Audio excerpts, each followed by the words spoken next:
আমার ভাইয়ের বাগান, আমি গত 2 বছর আপনাদের সামনে আলোচনা করেছি। প্রথম বছর আলোচনা করেছিলাম আল্লাহর রাসূলের জামানায় তিনি নিজেই 27টা যুদ্ধে সেনাপতির দায়িত্ব পালন করেছেন। তার মধ্যে প্রথম যুদ্ধ হলো বদর। আমি প্রথম বছর ওই বদরের যুদ্ধের আলোচনা আপনাদেরকে শোনাইছি, জোরে কোন ঠিক কিনা? দ্বিতীয় বছরের সাথে দ্বিতীয় যুদ্ধের বয়ান বাদ দিয়া তৃতীয় যুদ্ধের বন্ধ খন্দকের আলোচনা শোনাইছি, জোরে কোন ঠিক কিনা? যেহেতু দ্বিতীয় যুদ্ধ উহুদের যুদ্ধের ঘটনাটা আপনাদেরকে জানানো হয় নাই, আল্লাহ রাব্বুল আলামিন আহকামুল হাকিমিন যদি তৌফিক দান করেন, আপনারা যদি দোয়া করেন, তাহলে আজকে সেই উহুদের কিছু আলোচনা আপনাদের সামনে তুলে ধরবো। রাজি আছেন? ইনশাআল্লাহ। ময়দানে যুদ্ধ করার জন্য এসেছে বাবা।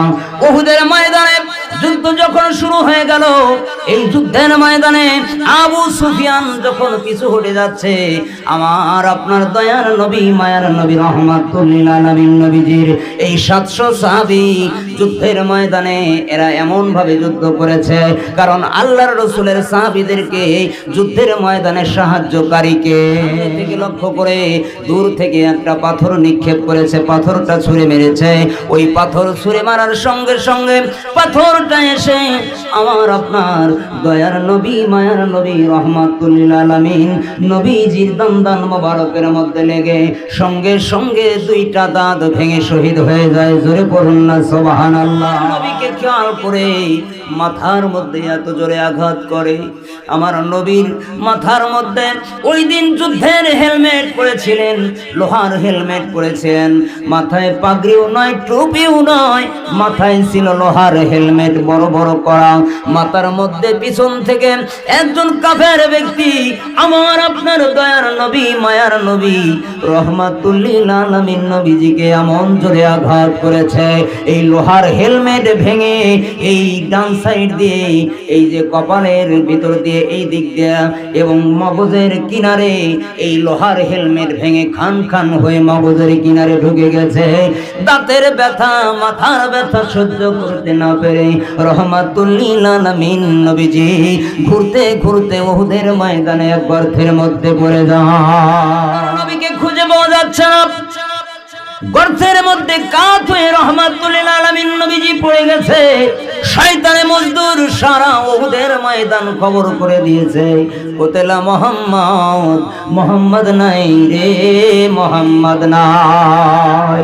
জোরে পড়েন না নাউজুবিল্লাহ। মুহূর্তের মধ্যে যুদ্ধের ময়দানে খবর ছড়িয়ে গেছে, উহুদের ময়দানে দয়ার নবী মায়ার নবী আর নাই। এই খবর শুনিয়া সাহাবায়ে কিরাম পাগল হয়ে গেলেন। না না না, এটা হতে পারে না। আমার দয়ার নবী মায়ার নবী পৃথিবীর জমিন থেকে এইভাবে বিদায় নিতে পারে না। সমস্ত সাহাবায়ে পাগল হয়ে গেল। তারা আমার নবীকে কত ভালোবাসতো, মহব্বত করতো বাবা। সমস্ত সাহাবী উহুদের ময়দান পাগলের মতো খুঁজতে লাগলো, পাগলের মতো খুঁজতেছে, কিন্তু আমার দয়ার নবী মায়ার নবীকে পায় না। এই খবর যখন হযরতে আলী শুনলেন, হযরতে আলী এই খবর শুনিয়া সিজদায় পড়ে ডাক দিয়া বলে, আল্লাহ ও রব্বুল আলামিন, আমার মতো 5000 আলী যদি শহীদ হয়ে যায় কোনো ইসলামের ক্ষতি হবে না, কিন্তু তোমার দয়ার নবী মায়ার নবী রহমাতুল লিল আলামিনকে ঈসা নবীর মতো তুমি আসমানে উঠায় নিও না। জোরে জোরে পড়েন না সুবহানাল্লাহ। আওয়াজান সাহাবায়ে কিরাম নবীজিকে কত ভালোবাসতেন, মহব্বত করতেন।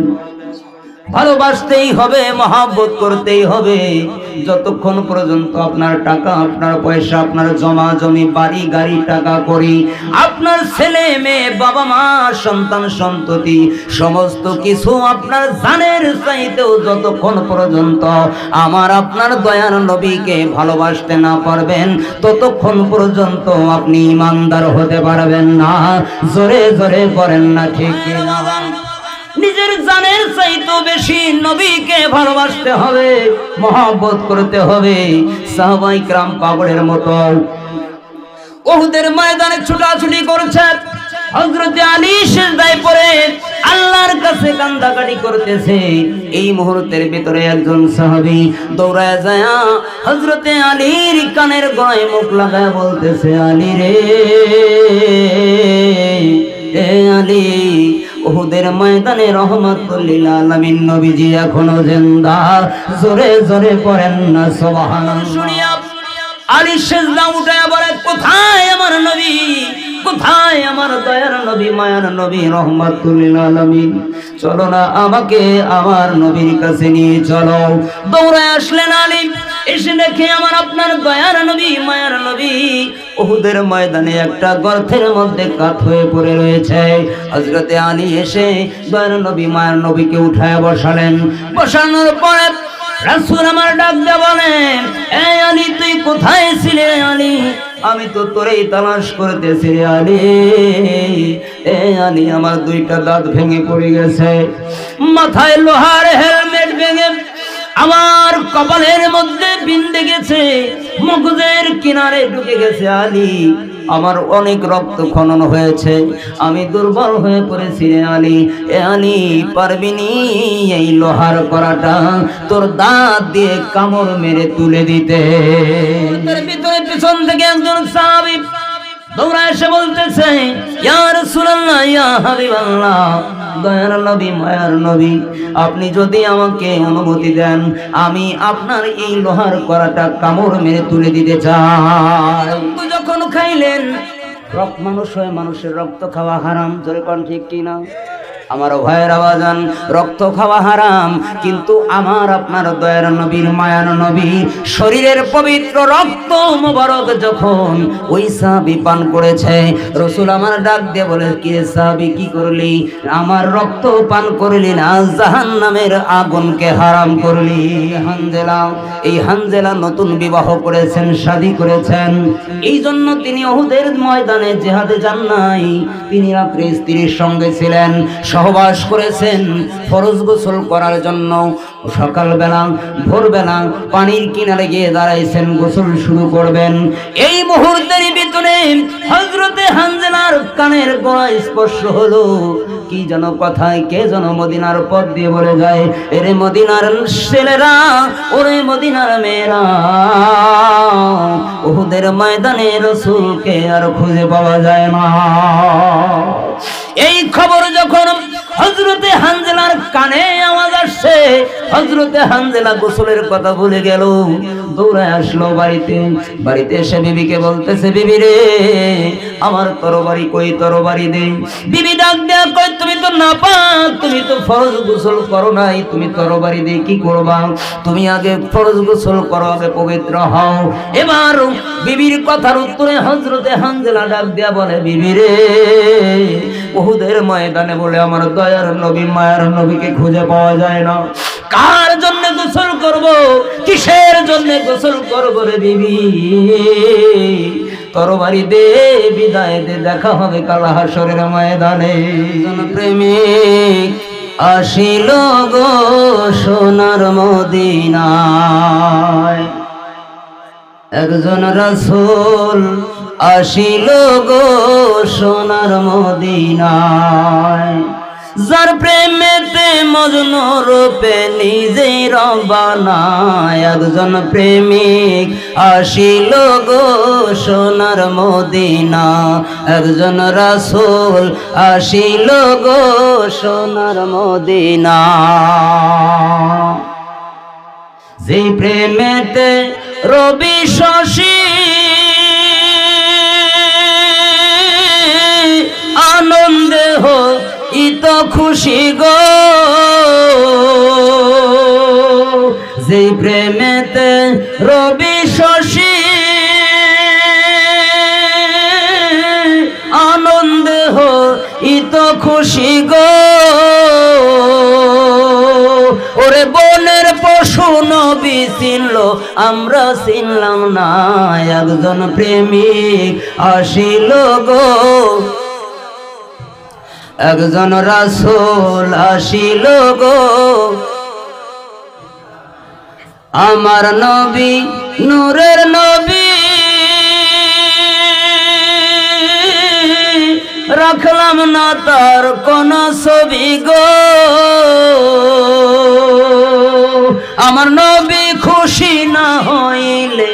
আল্লাহ খুশি না একজন প্রেমিক আসিল গো সোনার মদিনা একজন রাসূল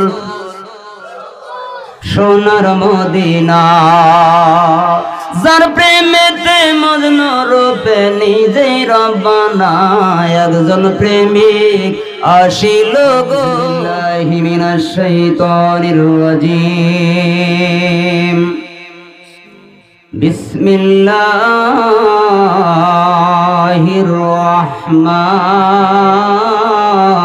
রহিম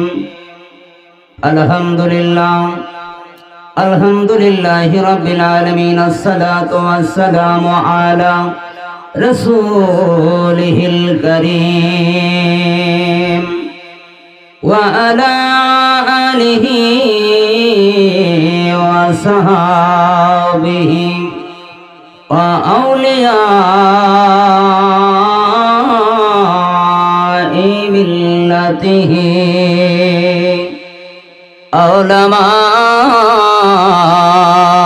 আহলে সুন্নাহ উলামা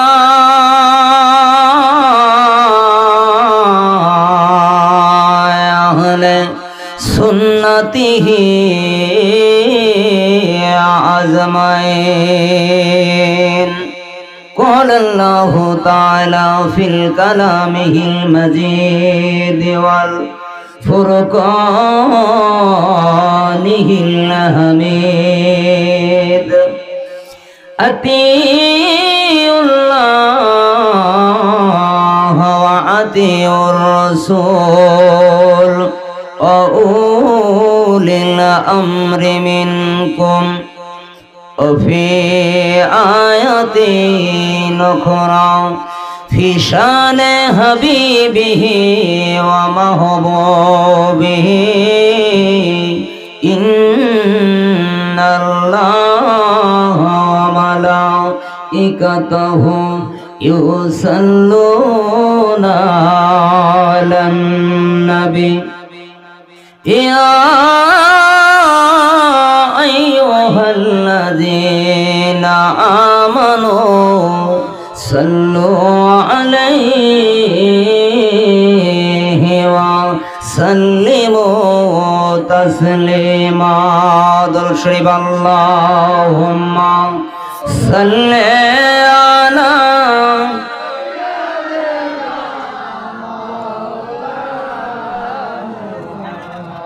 وعلى آل سيدنا উহুদের ময়দানে রাসূল ভেঙে সদন্দান তথাপি রেখেছ এ জমিনে ইসলাম ভুলে গেছি মোরা সে রাসূলের বিধান ভুলে গেছি মোরা আল্লাহর কোরআন নামেতে শুধুই মুসলমান আল্লাহুম্মা সাল্লি আলা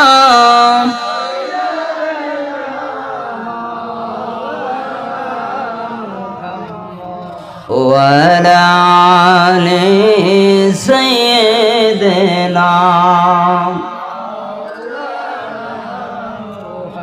তুর পাহাড়ে মুসা নবী জুতা খোলার আদেশ পায় আমার নূর নবীজির জুতার ধোলায় আল্লাহর আরশ ধন্য হয় জোরে বলুন না মারহাবা আরো আওয়াজ করে বলুন মারহাবা আল্লাহুম্মা সাল্লি আলা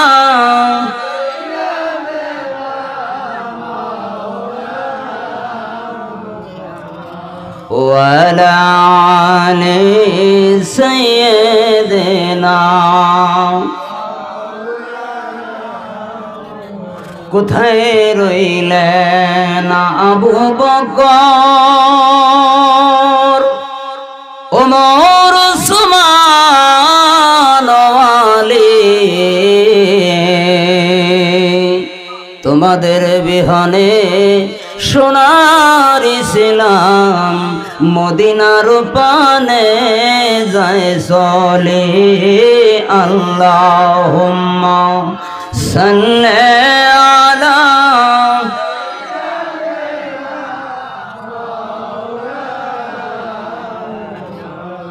ওয়ালা আলি সাইয়্যিদিনা তৌফিক দিও আল্লাহ আমাদের গুনাহ হইতে বাঁচিবার আমল করিতে দিও সুন্নত নবী মুস্তাফার আল্লাহুম্মা সাল্লি আলা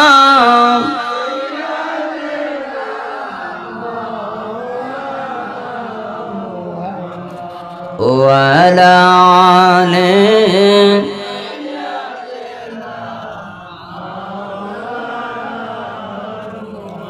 মোহাম্মদ লা ইলাহা সুন্দর লা ইলাহা লা ইলাহা লা ইলাহা সুন্দর লা ইলাহা ইল্লাল্লাহু মুহাম্মাদুর রাসূলুল্লাহ লা ইলাহা সুন্দর লা ইলাহা হাসবি রাব্বি জাল্লাল্লাহ মাফি কলবি গায়রুল্লাহ বলো নূর মুহাম্মদ সাল্লাল্লাহ বলো নূর মুহাম্মদ সাল্লাল্লাহ পড় লা ইলাহা ইল্লাল্লাহ লা ইলাহা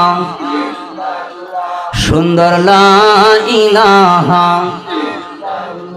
ও ভাই মানুষের আছে মরণের ভয় জোরে বলেন ঠিক কিনা মানুষের আছে মরণের ভয় বাজলো ডঙ্কা কারবালায় আহার নিদ্রা লাগে না ভালো আহার নিদ্রা লাগে না ভালো ভালো লাগে ইল্লাল্লাহ লা ইলাহা সুন্দর লা ইলাহা জোরে লা ইলাহা ও ভাই আসমান সুন্দর জমিন সুন্দর আরো সুন্দর গাছপালা তাদের চাইতেও ও দেখি সুন্দর তাদের চাইতেও ও দেখি সুন্দর নূর মুহাম্মদ সাল্লাল্লাহু লা ইলাহা সুন্দর লা ইলাহা হায় হায় বহু দূরে মদিনা আমরা কেমনে যাব জানি না দয়ার আল্লাহ দয়া করে দয়ার আল্লাহ দয়া করে নিও সোনার মদিনা লা ইলাহা সুন্দর লা ইলাহা জোরে লা ইলাহা ও ভাই আসিয়া খেলে প্রেমের খেলা ফেরাউন দেয় তারে কতই জ্বালা এত জ্বালা দিল তো আসিয়া সারে না ইল্লাল্লাহ লা ইলাহা সুন্দর লা ইলাহা। ও ভাই এই কালে মা জপমালা কাজে লাগবে মরণ বেলা। এই কালে মার রওশনীতে, এই কালে মার রওশনীতে কবর হবে উজালা। লা ইলাহা সুন্দর লা ইলাহা, লা ইলাহা ইল্লাল্লাহ মুহাম্মাদুর রাসূলুল্লাহ সাল্লাল্লাহু আলাইহি ওয়াসাল্লাম। আজকের রণরামপুর গ্রামবাসীর উদ্যোগে মৃত ব্যক্তিদের আত্মার মাগফিরাতের জন্য ওয়াজ ও দোয়া মাহফিলের তৃতীয় বার্ষিক, কয়তম? তৃতীয় বার্ষিক। এই অনুষ্ঠানটা 3 বছর হলো শুরু হয়েছে, আপনারা সকলে জানেন। এই অনুষ্ঠানের জন্য অনেকেই অনেক কষ্ট করেছেন। আজকের এই অনুষ্ঠানের সম্মানিত সভাপতিরা আসন গ্রহণ করেছেন আমার পরিচিত হাফেজ মাওলানা মোহাম্মদ বাইজিদ হোসাইন সজীব সাহেব, প্রতিষ্ঠাতা পরিচালক মা ফাতেমা জান্নাত নুরানি ও হাফিজিয়া মাদ্রাসা রণরামপুর। আল্লাহ পাক ওনার হায়াতের মধ্যে বরকত দান করুক, সকলে বলুন আমিন। সভাপতি পরে এরপরে আসছেন উদ্বোধক। এই অনুষ্ঠানের যিনি উদ্বোধন করেছেন জনাব মোহাম্মদ ফেরদৌস আলম, সমাজসেবক ও বিশিষ্ট ব্যবসায়ী। ওনার হায়াতের মধ্যে আল্লাহ পাক বরকত দান করুক, সকলে বলুন আমিন। প্রধান অতিথি হিসেবে উপস্থিত আছেন জনাব মোহাম্মদ আবু তাহের শেখ ওরফে সিজার, বিশিষ্ট ব্যবসায়ী, আমেনা এন্টারপ্রাইজ, সাভার, ঢাকা। আল্লাহ পাক ওনার হায়াতের মধ্যেও বরকত দান করুক, সকলে বলুন আমিন। আজকের মাহফিলের প্রধান বক্তা হাফেজ মাওলানা মুফতি তোফাজ্জল হক সাহেব, সাবেক ইমাম ও খতিব, বটতলা বাজার কেন্দ্রীয় জামে মসজিদ, মুক্তাগাছা, ময়মনসিংহ। এবং প্রধান আকর্ষণ কারি মোহাম্মদ নাজমুল হাসান, মুক্তাগাছা। তৃতীয় বক্তা মাওলানা মুফতি জাকারিয়া ও আমার দেশের সিরাজগঞ্জ, শীতল কুশা দক্ষিণ, নয়াপাড়া জামে মসজিদ, শীতল কুশা জামালপুর। আল্লাহ পাক এনাদের হায়াতের মধ্যেও বরকত দান করুক, সকলে পড়ুন আমিন। আজকে মাহফিলের মধ্যে যারা উপস্থিত আছি এবং পর্দার অন্তরালে দোয়ার খনি মাথার মুকুট মা বুবুজানেরা, সকলের হায়াতের মধ্যে আল্লাহ পাক বরকত দান করুক, সকলে পড়ি আমিন। হায়াতের দরকার আছে না নাই? গত বছর অনেকেই ছিলেন, এবছর নাই, ঠিক কিনা বলেন? কারণ আল্লাহ রাব্বুল আলামিন আহকামুল হাকিমিন বলেছেন কুল্লু নাফসিন যায়কাতুল মউত, প্রত্যেকটা নফসের মৃত্যুর স্বাদ গ্রহণ করতেই হবে, কারো ছাড় নাই। আমার ভাইরা বাগান, আমি গত 2 বছর আপনাদের সামনে আলোচনা করেছি। প্রথম বছর আলোচনা করেছিলাম আল্লাহর রাসূলের জামানায়। তিনি নিজেই 27টা যুদ্ধে সেনাপতির দায়িত্ব পালন করেছেন। তার মধ্যে প্রথম যুদ্ধ হলো বদর। আমি প্রথম বছর ওই বদরের যুদ্ধের আলোচনা আপনাদেরকে শোনাইছি, জোরে কোন ঠিক কিনা? দ্বিতীয় বছরে দ্বিতীয় যুদ্ধের বয়ান বাদ দিয়া তৃতীয় যুদ্ধের খন্দকের আলোচনা শোনাইছি, জোরে কোন ঠিক কিনা? যেহেতু দ্বিতীয় যুদ্ধ উহুদের যুদ্ধের ঘটনাটা আপনাদেরকে জানানো হয় নাই, আল্লাহ রাব্বুল আলামিন আহকামুল হাকিমিন যদি তৌফিক দান করেন, আপনারা যদি দোয়া করেন, তাহলে আজকে সেই উহুদের কিছু আলোচনা আপনাদের সামনে তুলে ধরব। রাজি আছেন ইনশাআল্লাহ? আমার ভাইয়ের বাগান, ইসলামের প্রথম যুদ্ধ বদরের ময়দানে 313 জন সাহাবী নিয়ে আবু জাহেলের নেতৃত্বে বিশাল বাহিনীর সঙ্গে যখন যুদ্ধ করে আল্লাহ রাব্বুল আলামিন আকামুল হাকিমিন নিরস্ত্র 313 জন সাহাবী এবং আমার আপনার দয়ার নবী মায়ার নবী রহমাতুল লিল আলামিন নবীজিকে জেতায়ে দিয়েছেন। এর কারণে প্রথম যুদ্ধে আমার আপনার দয়ার নবী মায়ার নবী যুদ্ধের ময়দানে জয় পাওয়ার কারণে উহুদের ময়দানে আবু সুফিয়ানের নেতৃত্বে বিশাল বড় বাহিনী নিয়ে ওই উহুদের ময়দানে যুদ্ধের ময়দানে গেলেন আমার আপনার দয়ার নবী মায়ার নবী রহমাতুল লিল আলামিন নবীজি মাত্র 1700 সাহাবায়ে কেরামকে নিয়ে ওই উহুদের ময়দানে গেলেন যুদ্ধ করার জন্য।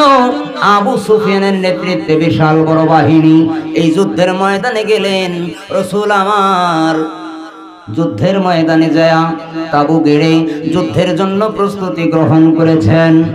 এই মুহূর্তে রাসূল পাক সাল্লাল্লাহু আলাইহি ওয়াসাল্লামের সঙ্গে তেনার পিছনে 13 বছর একটানা তেনার পিছনে নামাজ আদায় করেছে এই ব্যক্তি 1000 সৈনিক নিয়ে রাসূলকে উহুদের ময়দানে ফেলে রেখে ওই উহুদের ময়দান ত্যাগ করে চলে আসেন।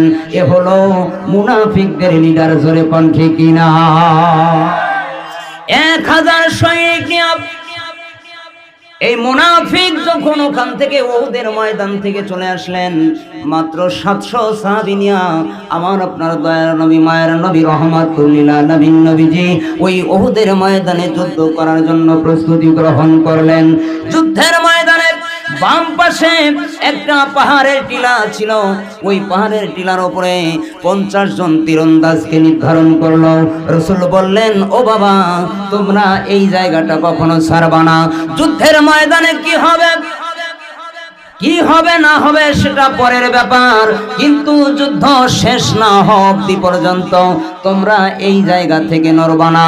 কারণ এই পাহাড়ের টিলার পিছনে একটা রাস্তা আছে, যদি ওই কাফেররা আমাদেরকে পিছন থেকে হামলা করে তাহলে তোমরা এখান থেকে তাদেরকে হামলা চালাবে। আল্লাহর রাসূলের আমার ভাইয়ের আওয়াজান এই 50 জন তীরন্দাজকে ওই পাহাড়ের উপরে রেখে রাসূল আমার যুদ্ধের জন্য সামনে অগ্রসর হলেন আবু সুফিয়ানের নেতৃত্বে। তখনও আবু জাহেলের পোলায় একরামাও ইসলাম গ্রহণ করে নাই এবং ইসলামের যিনি বিশাল বিশাল পারস্য জয় করেছেন 2 লক্ষ সৈনিকের মধ্য থেকে এই আল্লাহর সাইফুল্লাহ বলা হয়েছে। রাসূল পাক সাল্লাল্লাহু আলাইহি সাল্লাম তেনাকে বলেছেন সাইফুল্লাহ, ইনি হলো আল্লাহর তরবারি খালিদ রাহমাতুল্লাহ রাদিয়াল্লাহু তাআলা আনহু। এই খালিদ রাদিয়াল্লাহু তাআলা আনহু তিনিও তখন ইসলাম গ্রহণ করেন নাই, উনিও আবু সুফিয়ানের নেতৃত্বে এবং আবু জাহেলের পোলায় একরামা সেও আবু সুফিয়ানের নেতৃত্বে ওই উহুদের ময়দানে যুদ্ধ করার জন্য এসেছে। বাবা, উহুদের ময়দানে যুদ্ধ যখন শুরু হয়ে গেল, এই যুদ্ধের ময়দানে আবু সুফিয়ান যখন পিছু হটে যাচ্ছে, আমার আপনার দয়ার নবী মায়ার নবী রহমাতুল লিল আলামিন নবীজির এই 700 সাহাবী যুদ্ধের ময়দানে এরা এমন ভাবে যুদ্ধ করেছে, কারণ আল্লাহর রাসূলের সাহাবীদেরকে যুদ্ধের ময়দানে সাহায্যকারী কে? আর আওয়াজ করে পড়বেন কে? আল্লাহ রাব্বুল আলামিন। তিনি যদি চান আমি এই ছোট্ট মাসুম শিশুটাকে উচ্চ আসন দেব, তাকে সম্মান মর্যাদা বৃদ্ধি করব, পৃথিবীর সমস্ত মানুষ যদি ঠ্যাং ধরে টেনে নামায় সম্ভব হবে বাবা? আমার ভাইয়ের আওয়াজান ওই যুদ্ধের ময়দানে যুদ্ধ করতে গিয়ে আবু সুফিয়ান পিছন দিকে ফিরে চলে গেল। খালিদ এবং আবু জাহেলের পোলায় একরামা ওরাও 3টা দলে বিভক্ত করেছে, 3টা দলই পিছন দিকে সরে গেল। আর আমার আপনার দয়ার নবী মায়ার নবী রহমাতুল লিল আলামিন নবীজির সাহাবায়ে কিরাম তাদেরকে ধাওয়া করলো। এই ধাওয়া করার পর ওরা পিছন দিকে সরে গিয়া আড়াল হয়ে গেল। এইদিকে এই আড়াল যখন হয়ে গেছে আমার ভাইয়েরা বাজান, এই 50 জন তীরন্দাজকে যে রাসূল পাহাড়ের চূড়ার উপরে রাখছিলেন, এই 50 জন তীরন্দাজ ভাবলো যুদ্ধের ময়দানে যুদ্ধ শেষ, ওরা যেহেতু পিছায় গেছে, এইবার ওই যুদ্ধের মালামাল লুণ্ঠন করার জন্য ওই 50 জন তীরন্দাজ পাহাড় থেকে নেমে যুদ্ধের ময়দানে চলে আসছে। আমার ভাইয়েরা এই মুহূর্তের ভিতরে ওই খালিদ আবু সুফিয়ানের নেতৃত্বে এই খালিদ বীর বাহাদুর খালিদ উনি দূর থেকে লক্ষ্য করে দেখে ওই পাহাড়ের চূড়া থেকে ওই 50 জন তীরন্দাজ আর নাই, মাত্র 7 জন ব্যক্তি ওই পাহাড়ের চূড়ায় রয়েছে, বাকি সবাই ওখান থেকে নেমে এসেছে। এই মুহূর্তের ভিতরে এই সুযোগটা গ্রহণ করে ওই খালিদ ওই বীর বাহাদুর আরো কিছু সৈনিক নিয়ে পিছন দিয়ে রাসূল পাক সাল্লাল্লাহু আলাইহি ওয়াসাল্লাম সাহাবায়ে কিরামদেরকে পিছন থেকে যখন হামলা করেছে আমার ভাইয়েরা বাজান, এই পিছন থেকে হামলা করার কারণে হঠাৎ করে সাহাবায়ে কিরাম আতঙ্ক হয়ে গেল। কি হয়ে গেল? উহুদের ময়দানে এই পিছন থেকে হামলা করার কারণে অনেক সাহাবা کرام ওই উহুদের ময়দানে শহীদ হয়ে যায়। জোরে পড়ুন না সুবহানাল্লাহ। যতই চেষ্টা করো, সাহায্যকারী যেহেতু আল্লাহ, আমাদের কোনো টেনশন নাই, আছে নাকি বাবু? এই যুদ্ধের ময়দানে যুদ্ধ করতে করতে এমন সময় একজন কাফের পিছন থেকে লক্ষ্য করে, সামনে থেকে লক্ষ্য করে দূর থেকে একটা পাথর নিক্ষেপ করেছে, পাথরটা ছুঁড়ে মেরেছে। ওই পাথর ছুঁড়ে মারার সঙ্গে সঙ্গে পাথরটা এসে আমার আপনার দয়ার নবী মায়ার নবী রহমাতুল লিল আলামিন নবীজির দান মোবারকের মধ্যে লেগে সঙ্গে সঙ্গে 2টা দাঁত ভেঙে শহীদ হয়ে যায়। জোরে পড়ুন না সুবহানাল্লাহ। আমার ভাইরা বাজান, পিছন থেকে আর এক কাফের ব্যক্তি আমার নবীকে খেয়াল করে মাথার মধ্যে এত জোরে আঘাত করে। আমার নবীর মাথার মধ্যে ওই দিন যুদ্ধের হেলমেট পরেছিলেন, লোহার হেলমেট পরেছেন, মাথায় পাগড়িও নয়, টুপিও নয়, মাথায় ছিল লোহার হেলমেট বড় বড় করা। মাথার মধ্যে পিছন থেকে একজন কাফের ব্যক্তি আমার আপনার দয়ার নবী মায়ার নবী রহমাতুল লিল আলামিন নবীজিকে এমন জোরে আঘাত করেছে, এই লোহার হেলমেট ভেঙে এই ডান সাইড দিয়ে, এই যে কপালের ভিতর দিয়ে এই দিক দিয়ে এবং মগজের কিনারে এই লোহার হেলমেট ভেঙে খান খান হয়ে মগজের কিনারে ঢুকে গেছে। দাঁতের ব্যথা মাথার ব্যথা সহ্য করতে না পেরে রহমাতুল লিল আলামিন নবীজি ঘুরতে ঘুরতে উহুদের ময়দানে এক গর্তের মধ্যে পড়ে যান। আমার আপনার নবীকে খুঁজে পাওয়া যাচ্ছে না। গর্তের মধ্যে কাত হয়ে রহমাতুল লিল আলামিন নবীজি পড়ে গেছে। শয়তানে মজদুর সারা উহুদের ময়দান খবর করে দিয়েছে, কোতেলা মোহাম্মদ, মোহাম্মদ নাই রে, মোহাম্মদ নাই। জোরে পড়েন না নাউজুবিল্লাহ। মুহূর্তের মধ্যে যুদ্ধের ময়দানে খবর ছড়িয়ে গেছে, উহুদের ময়দানে দয়ার নবী মায়ার নবী আর নাই। এই খবর শুনিয়া সাহাবায়ে کرام পাগল হয়ে গেলেন। না না না, এটা হতে পারে না। আমার দয়ার নবী মায়ার নবী পৃথিবীর জমিন থেকে এইভাবে বিদায় নিতে পারে না। সমস্ত সাহাবায়ে পাগল হয়ে গেল। তারা আমার নবীকে কত ভালোবাসতো, মহব্বত করতো বাবা। সমস্ত সাহাবী উহুদের ময়দান পাগলের মতো খুঁজতে লাগলো, পাগলের মতো খুঁজতেছে, কিন্তু আমার দয়ার নবী মায়ার নবীকে পায় না। এই খবর যখন হযরতে আলী শুনলেন, হযরতে আলী এই খবর শুনিয়া সিজদায় পড়ে ডাক দিয়া বলে, আল্লাহ ও রব্বুল আলামিন, আমার মতো 5000 আলী যদি শহীদ হয়ে যায় কোনো ইসলামের ক্ষতি হবে না, কিন্তু তোমার দয়ার নবী মায়ার নবী রহমাতুল লিল আলামিনকে ঈসা নবীর মতো তুমি আসমানে উঠায় নিও না। জোরে জোরে পড়েন না সুবহানাল্লাহ। আমার ভাইয়েরা বাজান, সাহাবায়ে کرام নবীজিকে কত ভালোবাসতেন, মহব্বত করতেন। ভালোবাসতেই হবে, মহব্বত করতেই হবে।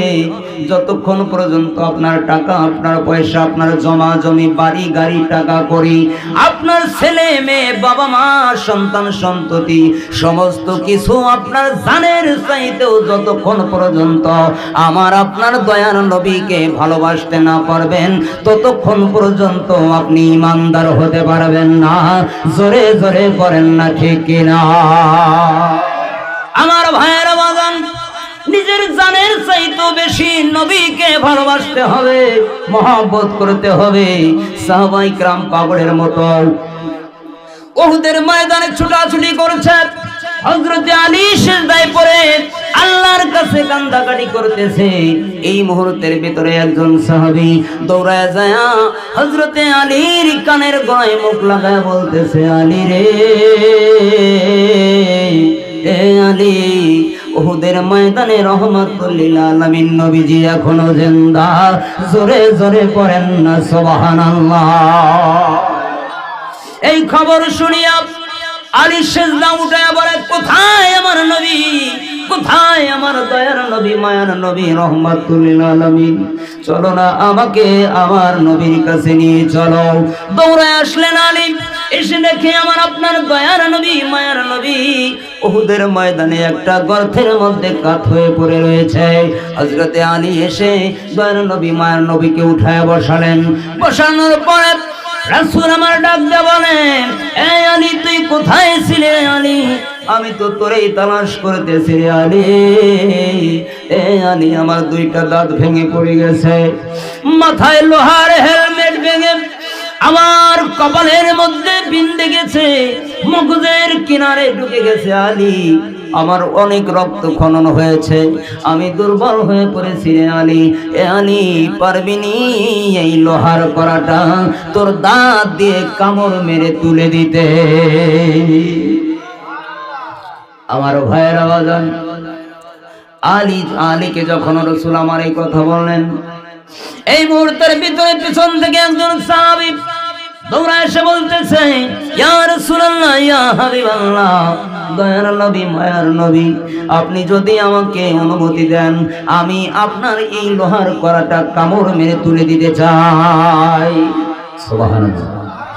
আমার ভাইরা, মহব্বতে সকলে পড়েন আল্লাহুম্মা সাল্লি আলা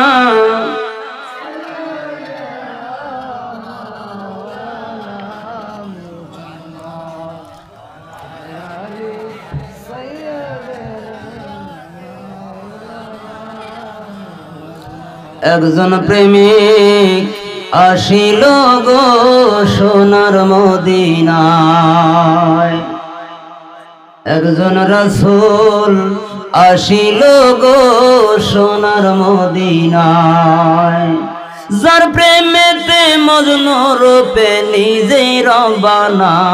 একজন প্রেমিক আসিল গো সোনার মদিনা, একজন রাসূল আসিল গো সোনার মদিনা। যে প্রেমেতে রবি শশী আনন্দে হোক ইত খুশি গো, যে প্রেমেতে রবি শশী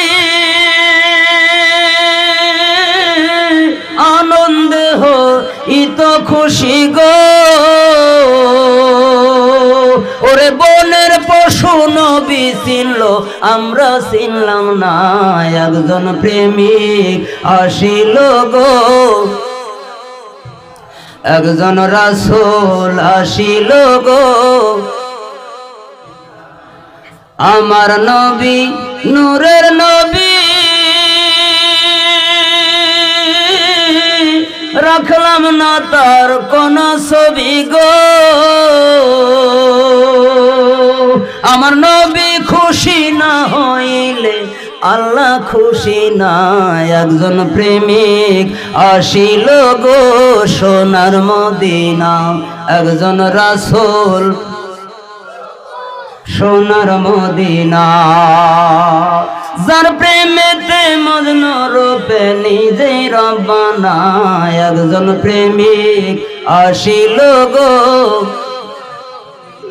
আমার ভাইরা বাজান, উহুদের ময়দানে পিছন থেকে একজন সাহাবী দৌড়ে এসে বলে, দয়ার নবী, মায়ার নবী, আপনি যদি এই অদমরে অনুমতি দিতেন, আমি এই লোহার কড়ার মধ্যে কামড় মেরে লোহার কড়াটা তুলে দিতাম। রাসূল যখন অনুমতি করলেন, এই সাহাবায়ে তখন ওই লোহার কড়ার মধ্যে কামড় মেরে ধরে লোহার কড়া টানে, কিন্তু কিতাবে এসেছে লোহার কড়া কামড় দিয়ে টানতে থাকে, কিন্তু লোহার কড়া মাথা ছাড়ে না।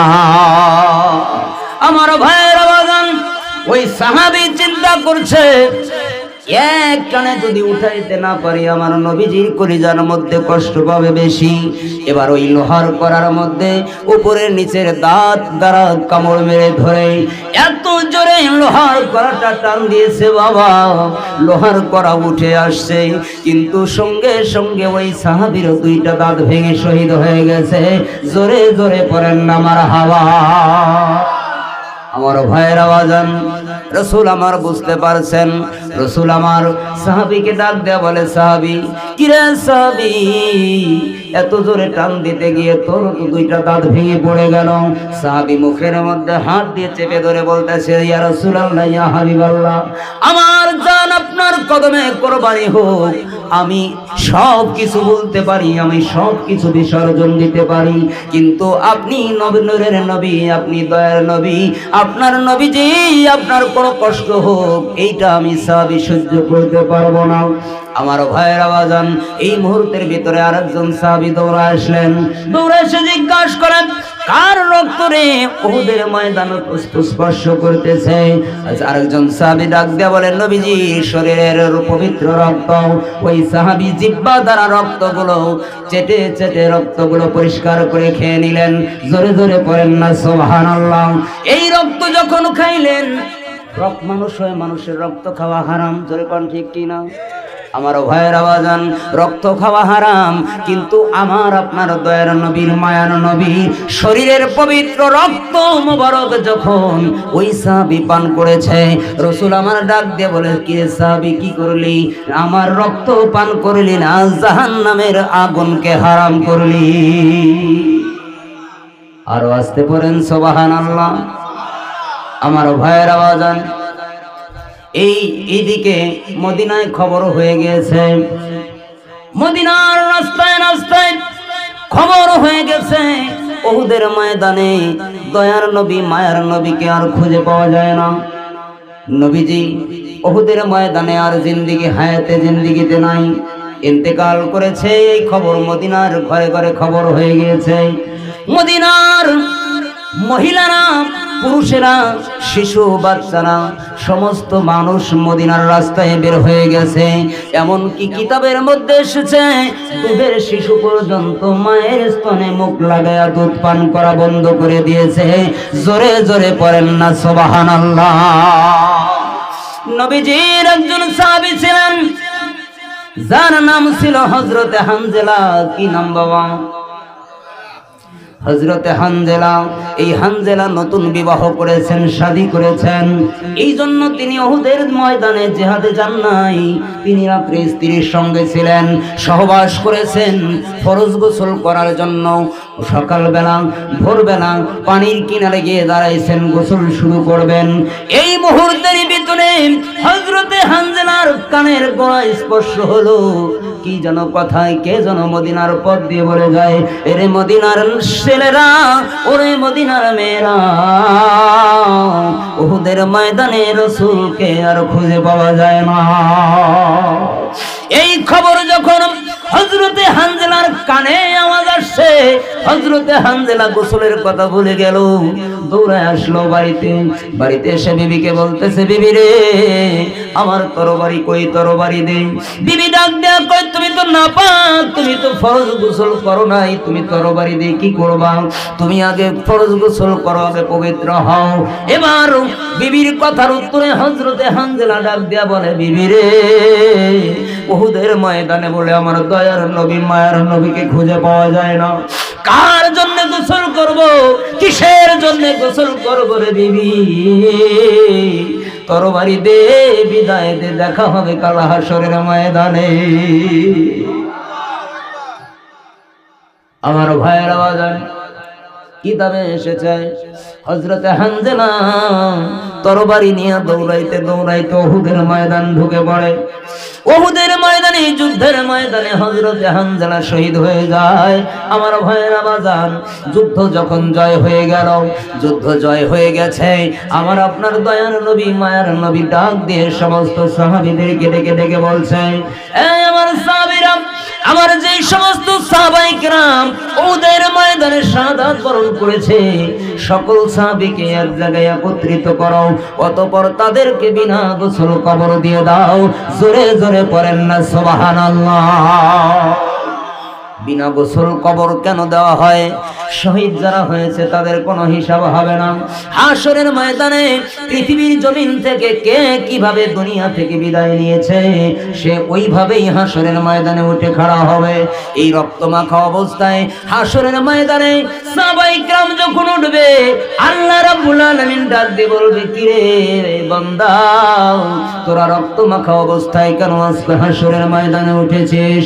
সমস্ত সাহাবায়ে কেরাম ডাক দিয়ে বলবেন, ও রব্বুল আলামিন, পৃথিবীতে আপনার দ্বীন কায়েম করার জন্য, আপনার এই কোরআনের খেদমত করার জন্য, আপনার দ্বীন ইসলাম প্রচার প্রসার করার জন্য উহুদের ময়দানে শাহাদাত বরণ করে আজকে রক্তমাখা অবস্থায় আপনার দরবারে হাজির।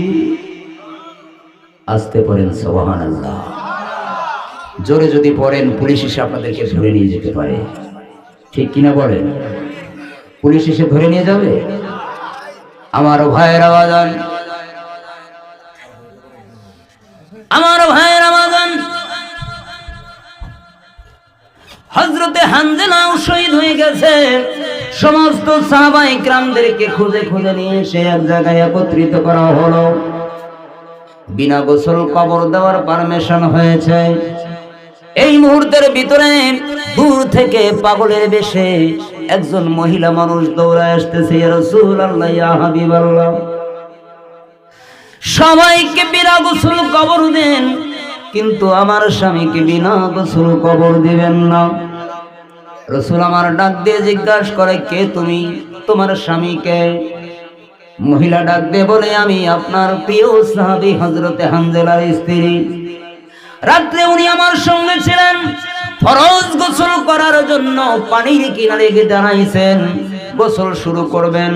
এমন সময় মদিনার পথ দিয়ে কে যেন বলে যায়, উহুদের ময়দানে আপনাকে খুঁজে পাওয়া যাচ্ছে না। এই খবর আমার স্বামী শুনিয়া পাগল হয়ে যায়, গোসলের কথা ভুলে যায়, তরবারি নিয়ে উহুদের ময়দানে চলে এসেছে। ইয়া রাসূলুল্লাহ, ইয়া হাবিবাল্লাহ, আমার স্বামী নাপাক, আমার স্বামীকে গোসল করায়া তারপরে কবর দে। আমার ভাইয়ের আওয়াজ, আমার আপনার দয়ার নবী মায়ের নবী রহমাতুল লিল আলামিন নবীজি অতঃপর সমস্ত সাহাবীদেরকে ডাক দিয়ে বললেন, সবাইকে বিনা গোসল কবর দাও, কিন্তু হযরতে হানজালাকে গোসল করিয়ে তারপরে কবর দাও।